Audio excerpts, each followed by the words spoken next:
CNN ने एक ऐसी इन्वेस्टिगेशन की जिसने पूरी दुनिया को हिला के रख दिया। An entire racket that drugs you in your sleep, rapes you, records you, and then circulates those videos online. Your wife won't feel anything and won't remember anything. Users in abuses को live stream किया करते थे and tickets बेचते थे for like $20 in cryptocurrency. It's their husbands who are doing this to them. इस investigation ने एक ऐसी चीज एक्सपोज की जो सुनने में बहुत ही ज्यादा डिस्टर्बिंग लगती है। It's among the most disturbing pieces of information I've had to deal with. He had been inviting other men, complete strangers, into their home to also rape her while she was unconscious. लेकिन जब आप deeper जाते हो तो समझ में आता है कि ये सिर्फ एक इन्वेस्टिगेशन नहीं है बल्कि एक वार्निंग है पूरी ह्यूमैनिटी के लिए, क्योंकि ये जो ऑनलाइन रेप एकेडमी है ये पूरा एक इकोसिस्टम है, एक ऑर्गेनाइज्ड कम्युनिटी की तरह। CNN ने अपने इन्वेस्टिगेशन में डॉक्यूमेंट किया कि motherless.com नाम की एक वेबसाइट है जिसपे एक महीने में 62 मिलियन विजिट्स आते हैं। एक वेबसाइट, एक महीना, और आखिर इन वीडियोस में है क्या? अनकॉन्शियस एंड ड्रग्ड वुमेन जो नींद में असॉल्ट की जाती हैं, और ये सब पब्लिक में अवेलेबल है। वीडियोस रिकॉर्डेड है, लाइव स्ट्रीम होता है, लोग पैसे बना रहे हैं और किसी को फर्क नहीं पड़ता है। आइए जानते हैं इस वीडियो में कि ये क्या है, ये क्यों हो रहा है और ये कौन लोग हैं और हम सब के लिए क्या मतलब है।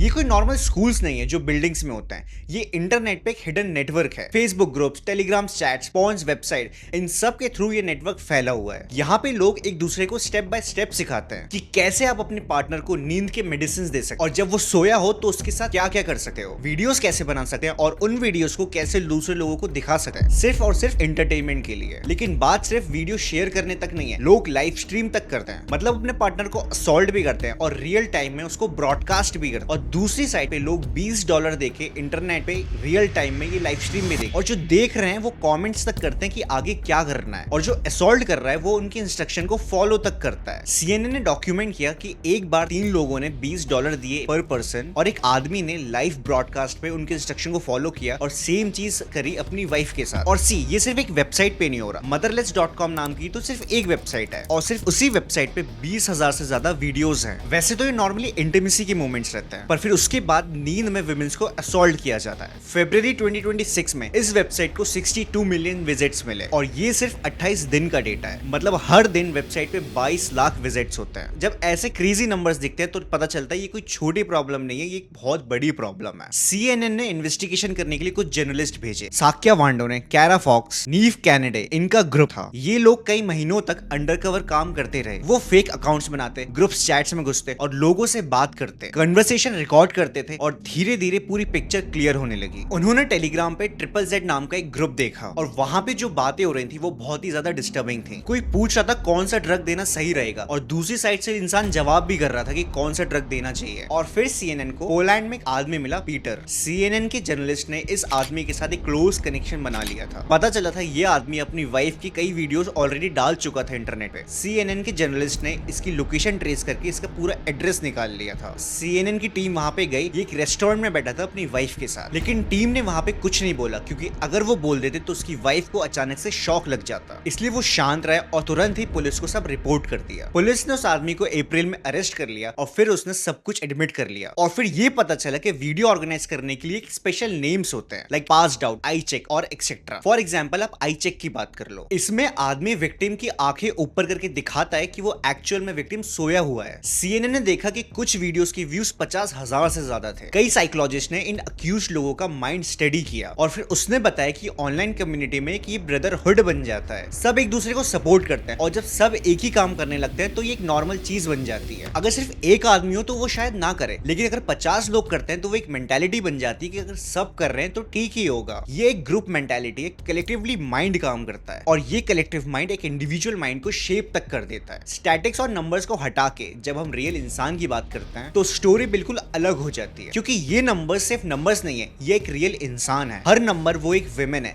जिसने अपना ट्रस्ट ब्रेक होते हुए देखा है, जिसको ये लगता था कि जब वो सोने जाती है तो वो एक सबसे सेफ इंसान के साथ है, वो एक्चुअली सबसे बड़ा रेपिस्ट निकला। CNN ने कई विमेन्स का इंटरव्यू लिया, उनके नाम पब्लिक किए। फॉर एग्जांपल आप जॉय वॉट्स की बात कर लो। जॉय इंग्लैंड से थी, 16 साल हो गए थे उनकी शादी को, और उनके 4 बच्चे भी थे। फिर एक दिन 2018 में चर्च से आते वक्त उनके हस्बैंड ने उनको बताया कि मैं तुम्हें ड्रग देके असॉल्ट कर रहा था। उसने अपने बेटे की स्लीपिंग पिल्स को क्रश करके अपनी वाइफ की चाय में डाल देता था, और जब उसकी वाइफ सो जाती तो वो उसको असॉल्ट करता था। जॉय ने CNN को बताया कि वो हर रात डर जाती थी सोने से पहले। उन्हें पता नहीं था कि नींद में उन्हें क्या हो रहा है।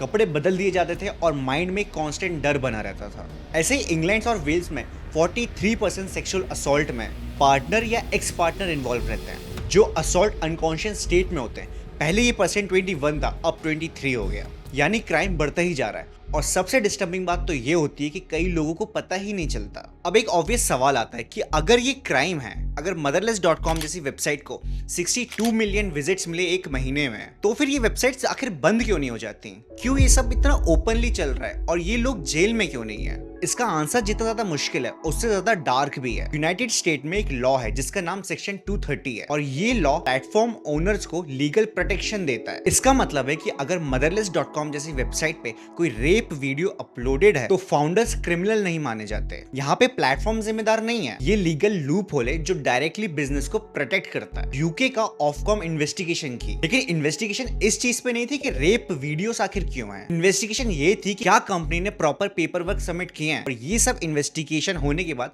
केस क्लोज हो गया और फाइन काट दिया बस एज वेरिफिकेशन के लिए। वेबसाइट छूट गई और टेलीग्राम पे ZZZ नाम का एक ग्रुप था। टेलीग्राम ने कहा सेक्सुअल वायलेंस हमारे टर्म्स के अगेंस्ट है और जो डिस्कवर करते हैं उन पे प्रॉपर एक्शन लिया जाएगा। लेकिन ये ग्रुप्स कई महीनों सालों से एक्टिव चल रहे थे। जब CNN ने एक्सपोज किया तब इन पे इन्वेस्टिगेशन हुई। अब इन सब पे ऊपर से एक और प्रॉब्लम है, जितने भी फीमेल विक्टिम है वो अपने ऊपर हो रहे क्राइम को रिपोर्ट ही नहीं करते। एंड सी, इसके कई रीजंस हो सकते हैं। लाइक ड्रग 12 से 72 आवर्स के बीच में निकल जाता है, मतलब रिपोर्टिंग विंडो बहुत छोटा होता है। इसके अलावा विक्टिम को याद ही नहीं रहता और सबसे मेन उनको लगता है ये सब चीज बताने के बाद सोसाइटी में उनकी बदनामी होगी। अब एक सवाल आपके माइंड में भी होगा कि भाई ये सब तो USA, UK और यूरोप की बातें हैं। जॉय इंग्लैंड में, अमांडा USA में है और वैलेंटीना इटली में है, तो फिर इंडिया में ये मैटर क्यों करता है? तो इसका बहुत सिंपल रीजन है। अगर आप इंडिया में NCRB डेटा देखोगे तो 2022 में 31,516 रेप केस रजिस्टर्ड हुए थे और इसमें 96.5% केसेस में अक्यूज्ड वही थे जो विक्टिम को पहले से जानते थे, जो कि हस्बैंड, पार्टनर्स, फ्रेंड्स कुछ भी हो सकते थे। और ये नंबर्स UK और USA से भी ज्यादा है। अब सेकंड थिंग,